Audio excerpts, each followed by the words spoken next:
കോഴിക്കോട് നഗരത്തിൽ വൻ ലഹരിവേട്ട 257 ഗ്രാം MDMA-യുമായി കോഴിക്കോട് കരുവന്തുരുത്തി സ്വദേശി റംഷാദ് പിടിയിൽ. ഡാൻസാഫും നടക്കാവ് പോലീസും ചേർന്ന് നടത്തിയ സംയുക്ത പരിശോധനയിലാണ് പ്രതിയെ പിടികൂടിയത്.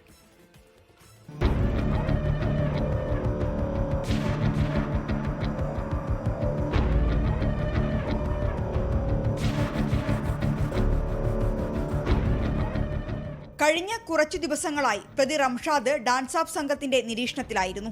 KSRTC സ്റ്റാൻഡിനടുത്ത് വെച്ചാണ് ഇയാൾ ഇന്ന് പിടിയിലായത്. ബംഗളൂരുവിൽ നിന്ന് കോഴിക്കോട്ട് എത്തിച്ചതായിരുന്നു 257 ഗ്രാം MDMA. ഇത് ബാഗിൽ ഒളിപ്പിച്ച നിലയിലായിരുന്നു. കഴിഞ്ഞ ദിവസം പന്തീരാങ്കാവിൽ വെച്ച് 10 കിലോ കഞ്ചാവും ഡാൻസാഫ് സംഘം പിടികൂടിയിരുന്നു.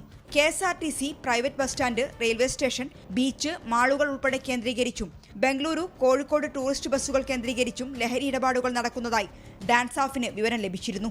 ഇതിന്റെ അടിസ്ഥാനത്തിൽ വ്യാപകമായ നിരീക്ഷണം നടത്തിവരികയായിരുന്നു. 24 കോഴിക്കോട്. ലോകത്തെവിടെയായാലും ഏത് സമയത്തും 24 വാർത്തകളും ഓഗ്മെന്റഡ് റിയാലിറ്റി പാക്കേജുകളും എക്സ്പ്ലെയിനറുകളും വിശദമായി കാണാൻ ഞങ്ങളുടെ യൂട്യൂബ് ചാനൽ നിങ്ങൾക്ക് സബ്സ്ക്രൈബ് ചെയ്യാം.